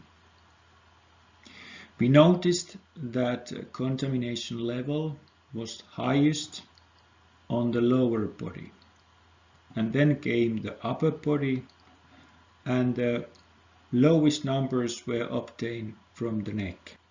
The results of improved protection were only 10% of the traditional protection results, showing that we are able to cut 90% of the exposure by improved protection in lower body. When we looked at the figures from the upper body, we are able to see that we are able to cut exposures by 70% when we used improved protection. Then we looked also firefighters' total exposure when they used improved and traditional protection. We followed their exposure to the 1-naphthalene, which is the indicator of naphthalene exposure. We took samples before exposure, immediately after exposure, and 6 hours after end of the exposure. Before exposure, the values were under the reference limit value for unexposed population, but after exposure we are able to see slight increase with the persons who used improved protection, but with the persons who used traditional protection, concentrations were much higher.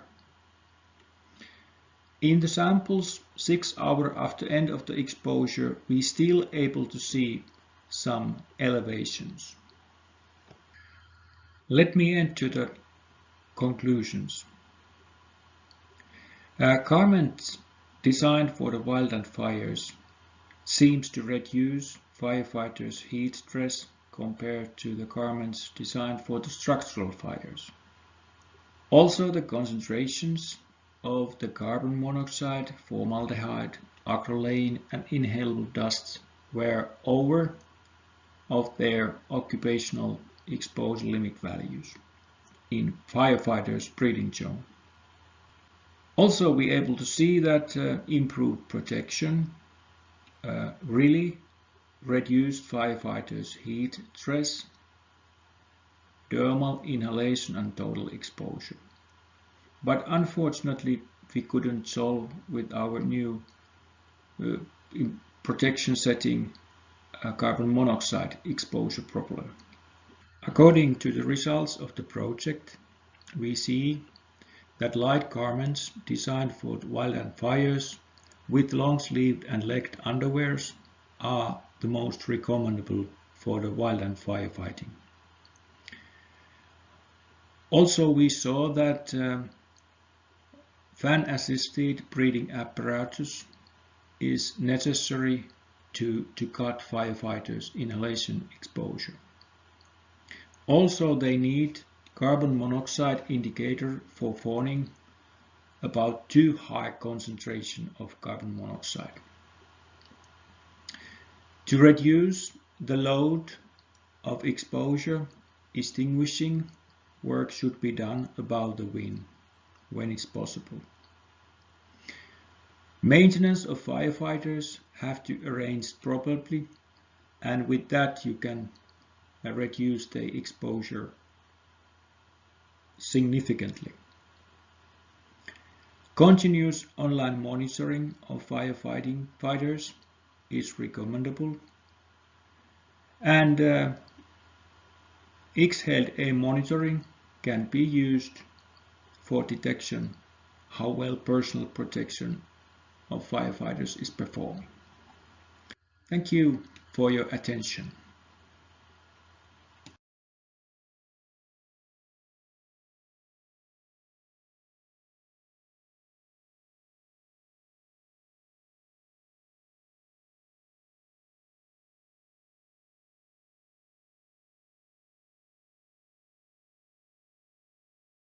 Vamos então às apresentações. Vamos para nova parte do debate. Lançar aqui mais algumas questões que foram colocadas, bastante interessantes. So now we ended all the presentations and we go to the second part of the debate. So I will send this one. I'm not sure to who, but I will send this one if anyone wants to pick it up. Occupational health. Which is the frequency to make exams for firefighters? Make exams for occupational health. Does anyone want to pick this up? Anna, Joa.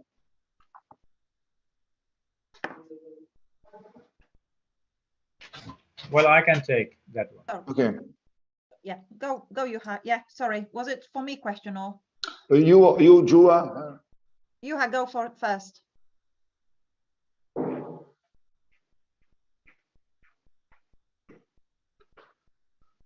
Okay, so can you repeat the question? Sorry, I was just muting the YouTube. I was talking about the occupational health exams. Wait, for firefighters. Yeah. Which the frequency? How frequent? Yes, how frequent? So typically for the cancer, it's taking minimum more or less 5 years for type. There are different types of the cancers. They're taking different amount of the time to develop. But typically they're taking from 5 years. So if you've got in US, it's typically annual occupational health monitoring done on the firefighters. But that occupational health includes detection and analysis of the fire effluents in the blood or urine, just to make sure that you can predict that. Ok, então rapidamente, relativamente à saúde ocupacional, a frequência dos exames,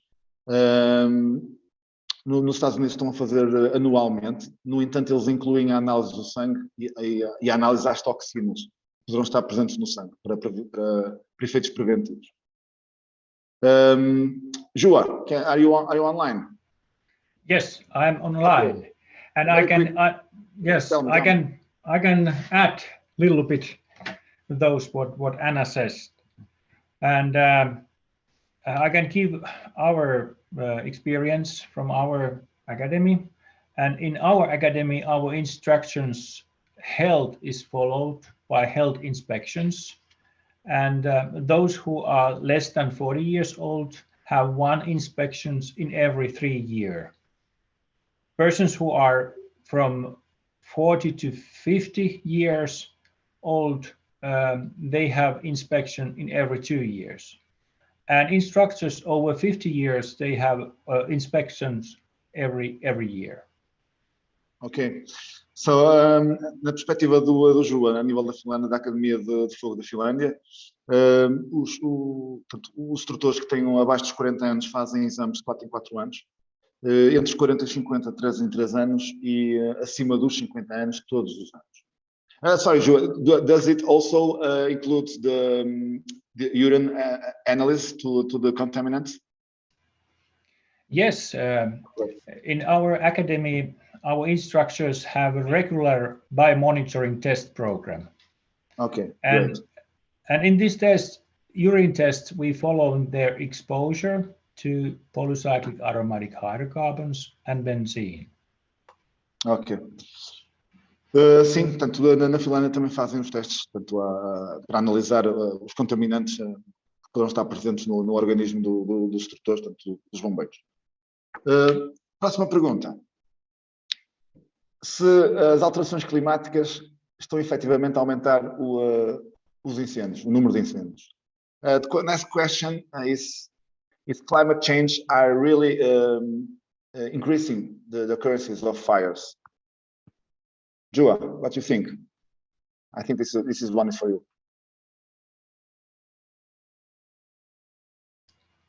Yes, I think that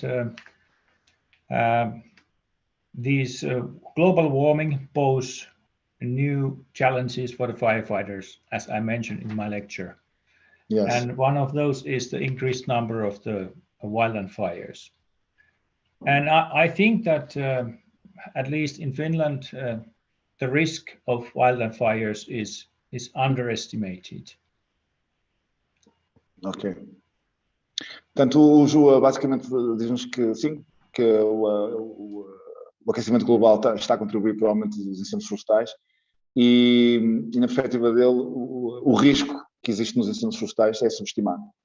Aliás, eu vou aproveitar e vou lançar aqui já a próxima questão que nós estamos a falar sobre isto. Os contaminantes presentes no fumo, na fuligem do fumo florestal e na fuligem do fumo dos incêndios urbanos serão diferentes ou não? E de que forma é que essa diferença contribui para a nossa saúde? Ou seja, nós nos incêndios florestais estamos expostos durante mais tempo e muitas vezes estamos 1, 2, 3 dias no combate e estamos com a fuligem do incêndio na nossa pele, enquanto nos incêndios estruturais estamos 1, 2, 3 horas, meia hora, 15 minutos expostos e uma fuligem se calhar com mais toxicidade. Eu vou lançar esta pergunta agora em inglês.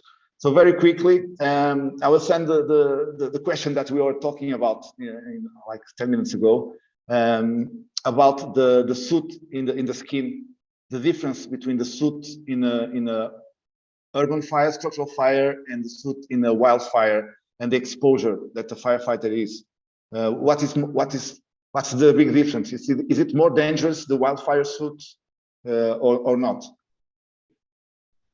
I think that very much depending how long someone is exposed to the fire. So obviously, if you go for a house fire, then you will have quite high concentrations of toxicants that you're going to be exposed for a very short time, causing you a threat. If you're going for the smoldering fire, like a wildland fire, then those toxicants would be in lower concentration, so you can be exposed, much longer to have the same cocktail as you've got from the big house fire. So it very much depending on the nature of the fire, what is involved, and the time that person is exposed. Ok. Então, rapidamente, a Ana respondeu-nos de uma forma muito resumida.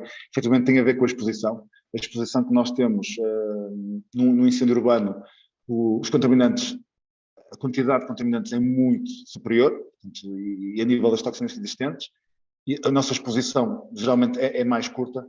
Nos incêndios florestais, para atingirmos o nível de contaminantes que temos no incêndio urbano, a nossa exposição tem que ser muito mais longa. É óbvio que isto depois também necessita de estudos complementares. So to the next question. Cross-contamination happens all the time on the fire scene as well, in the trucks, in the fire stations. How important is to minimize cross-contamination?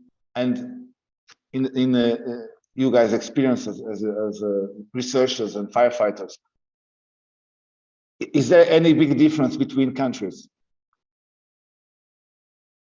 Anna, do you want to pick this up about the cross-contamination? Peter, I think you wanted to go first. Yeah, I don't think there's a difference between many countries in the sense that all the fire trucks used to be dirty on the inside, and it has changed over time in some countries. And I can, from my experience, we had really dirty fire trucks going to multiple fires every day, and now they're clean on the inside, and we feel uncomfortable if we notice that a fire truck is clean, is dirty from a fire. And that's the change that's happening. But in a sense, we've all been in the same situation. It used to be dirty everywhere. Once you get used to clean, dirty becomes uncomfortable, and that's what you want to go for. Anna? Okay, just let me just translate first Peter, and then I'll go for Anna.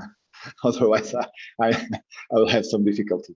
O que Peter disse basicamente é que, na opinião dele, não há grandes diferenças. Efetivamente, na Bélgica, por exemplo, durante muito tempo os caminhões estavam extremamente sujos. Era uma questão de consciência cultural, uma questão de hábitos. Mas que a partir do momento em que os bombeiros se habituaram a manter os caminhões limpos, as coisas mudaram drasticamente e as pessoas sentem-se até melhores por estarem a trabalhar num ambiente mais limpo. Ana? I can only add that if you have a dirty cab, then obviously some of the stations using sensors, the same ones that are protecting their health in terms of the outdoor, to measure how contaminated the cab is. If that's not possible, then the cross-contamination comes to the fire station and you're exposing everyone else who works over there. So yeah, so definitely you need to make sure that you're decontaminating and you're minimizing contamination, and to make sure that you're avoiding cross-contamination. Okay, basicamente é fundamental garantir que não existe contaminação cruzada, ou seja, as organizações têm que efetivamente começar a garantir que todos os contaminantes que nós muitas vezes fazemos dos incêndios não entrem nas zonas que deveriam estar limpas dos quartéis. De facto, é difícil perceber que existe contaminação dentro do quartel, porque para isso era preciso haver uma avaliação. E se realmente se fizesse essa avaliação dos contaminantes, se calhar seria também mais simples estes novos procedimentos irem para a frente. So, another question. Tiago, are you there? Tiago? Manda vir. Estás aí. Ok, Tiago. Uma coisa muito rápida, aqui uma questãozinha que se levantou aqui no ar. Se em Portugal existe alguma DON por parte da ANPC a regulamentar ou salvaguardar a saúde dos operacionais? Não, as DONs estão acessíveis a toda a gente. As DONs são diretivas operacionais, mencionam procedimentos relativamente a esta área ou aquela área. Temos a DON 2 para os incêndios florestais, a DON 3 para a componente de azemate, não fala nada especificamente na segurança ou da saúde ocupacional do bombeiro. Okay.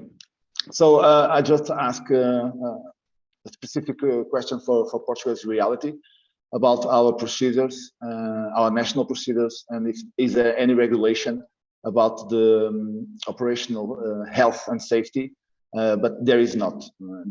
It's protocols for specific interventions.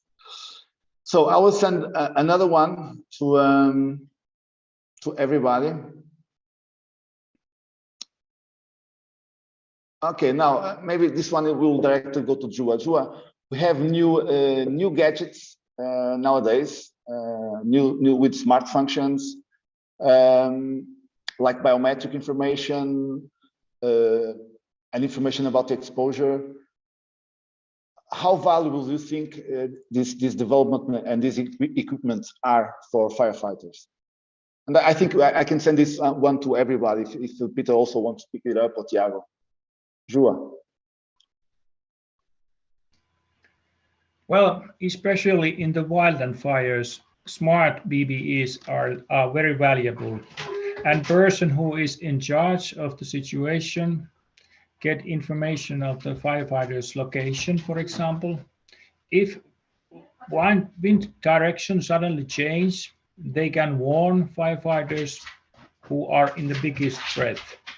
If something happening for the firefighters, biometric informations alarms that firefighters are not in good shape.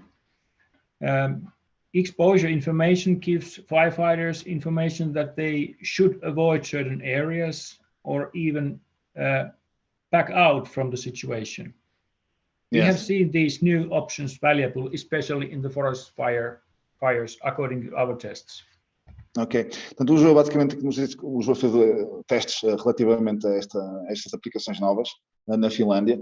Na opinião dele são bastante valiosos porque conseguem dar a localização do bombeiro, a direção do vento, passar essa informação às equipas que estão na linha da frente e que funcionam. Agora outra questão é, será que funcionariam ou terá a ver com o tipo de relevo e o tipo de dificuldades que nós podemos encontrar em Portugal. Tiago, queres acrescentar alguma coisa? Ok, Peter? Tiago first.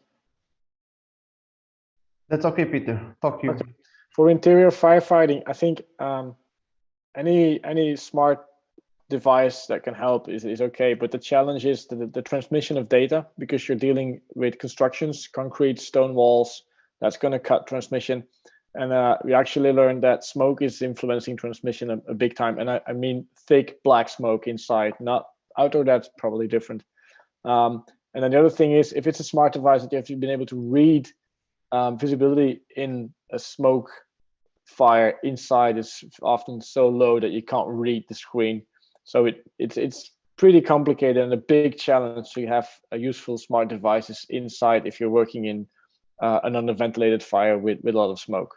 Yeah, I think the problem maybe is the communication. Yeah, the communication. Ok, so o Peter basicamente puxou isto um bocadinho também para os incêndios estruturais. Em que aspecto? No aspecto que muitas vezes nós estamos em zonas com muito fumo, construções de cimento, e que pode haver pequenos problemas a nível da comunicação, portanto o sinal pode-se perder com facilidade, e depois também há o problema da visibilidade, não é? Mesmo que o bombeiro tenha o acesso ao equipamento, poderá ter algumas dificuldades na leitura do mesmo. So, okay, now to each and any of you, 3 very quickly answers. 3 things you can do to improve health and hygiene. Peter, 3 things, very quick. Always use SCBA. If you have smoke, put on your face piece. Start using underclothes. Only 3, Peter. Only 3. There's one more. Okay. Okay. And start doing, as minimalistic as it has to be, but start doing cleaning after a fire. Ok. So, 3 coisas para melhorar, 3 coisas simples para melhorar a nossa higiene, a nossa saúde, minimizar o nosso nível de exposição, basicamente. Utilizar sempre o Arica. Acho que I've got 2. Yes, I will go to you. I've got 2. Be aware and think. Okay, Anna, let me just translate Peter and then I'll go to you. Yep. So, usar o Arica sempre. Começar a utilizar roupa interior desusa-se, camisola manga comprida e calças, não é? Há malta que ainda vai de calções para os incêndios, e tentar manter sempre os equipamentos limpos após cada incêndio. Anna, you got 2, tell me. Yeah, I thought that Peter didn't speak so long. Yes, tell me.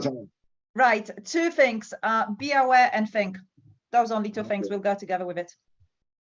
Ana, os conselhos, mantenham-se atentos e mantenham a cabeça a funcionar, basicamente. Pensem. Joa, 3 things you can do to improve health and hygiene. Choose right extinguishing techniques and tactics, what fire requiring. Okay, you guys are going around my question. Joa, I didn't. Yes, you didn't. O João fugiu aqui um bocadinho. E a repensar e a ver tudo aquilo que nós que existe de novo no mundo dos bombeiros, porque por vezes nós estamos a trabalhar com técnicas já um bocadinho que funcionam, mas que poderiam funcionar melhor se fossem adaptadas às novas técnicas. Tiago, health and hygiene, 3 hints. Manter sempre o EPI limpo, cógula limpa e as luvas limpas. É o que nós utilizamos mais vezes e é o que nós vestimos mais vezes e é o que nos vai sujar mais vezes. Tínhamos só um conjunto tenhamos equipamento de substituição. Se é o que a gente utiliza mais vezes, é o que nós temos de ter garantidamente sempre limpo. É o que temos de ter mais atenção. Okay, Tiago goes for the cleaning of the PPE to guarantee everything is clean. If you only have one PPE, try to maintain it clean. That's the most important thing. And Tommy, 3 tips, 3 things. I don't know if you lost Tommy. No, I'm Tommy. here. Yes, I'm you here. are there. Of course you are there. I was afraid you'd run. No, I'm following. Well, okay. Always divide, no matter where you are, into clean and not clean areas. This is to avoid cross-contamination. This was the first. Second, you have to wash yourself and all the used equipment after every fire. So that was the second. The third, of course, always use your breathing apparatus in every fire, even the outdoor fires as well. So that's my 3 points, bullet points. Yes. Então, Tommy, basicamente, garantir a zona limpa e zona suja no quartel. Usar o equipamento respiratório sempre. And Tommy, sorry, give me the second tip. I forgot. My brain is not what it used to be. Yeah. A lot of smoke. I'm in the same boat. Yeah, you know that's actually one of the symptoms of carbon monoxide. Yes. Well, the second one. You have to wash yourself and all your used gear after every fire. Yes. So, e a segunda, portanto, esquecimento meu, isto é o Alzheimer. Only washes after fire. I don't think that was. Agora estamos a entrar na comédia. Mas, efetivamente, lavarmos sempre após cada incêndio e lavamos os nossos equipamentos. Eu vou aproveitar aqui rapidamente só para lançar uma última questão. Qual é a diferença entre limpar e descontaminar? So, a final question, if anyone wants to pick this up. Difference between cleaning and decontamination. Who wants to pick this up? Well, I can try to answer that. Okay, you have 1 minute, Chua. Okay. Decontamination means removal of dangerous substances, for example, from the firefighting gears. Cleaning, in turn, means removal of dirt from the equipment. In our water washing study, what we did a few years ago, we able to see that firefighting gears looked very clean after water washing. But when we did an analysis from the fabric, we still able to find significant concentration of polycyclic aromatic hydrocarbons, which means that firefighters may unknowingly be exposed to contaminated equipments. Ok. Então, no Jua, basicamente nos disse num estudo que fez há uns tempos atrás, em primeiro lugar, limpar é remover a sujidade, descontaminar é remover os contaminantes. São duas coisas diferentes. E no estudo que eles fizeram, efetivamente, os equipamentos pareciam bastante limpos, portanto, eles foram lavados com água, pareciam bastante limpos. No entanto, quando foram fazer a análise, os contaminantes estavam lá. Portanto, há uma diferença significativa no limpar e no descontaminar. O que é importante também é que nós compreendemos que nós minimizamos a nossa exposição só pelo facto de limpar. Okay? So, I'd like to thank you, all of you. We'll stop the debate at the moment, otherwise we'll keep going all night long, probably. Thank you very much to all the speakers. Em português, isto às vezes não está fácil, eu sou bilingue neste momento. Vamos terminar agora a parte do debate, vamos terminar o nosso webinar. Eu queria deixar só aqui 3 coisas muito rápidas para todos os bombeiros que ainda nos estão a acompanhar.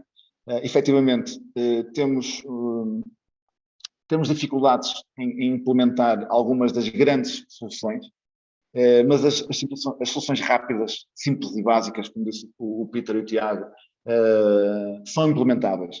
Depende de nós, depende da nossa mudança a nível cultural, a nível de hábitos, começamos a implementar isso. E eu acho que é importante ver se existem novos desafios. O desafio que o Tiago lançou, comecem a mostrar aquilo que vocês estão a fazer aí fora. Comecem a colocar para fora, a partilhar, que efetivamente, depois do incêndio, em vez de partilhar a fotografia do incêndio, partilhem a fotografia após o incêndio. A parte da remoção da sujidade, a parte da descontaminação.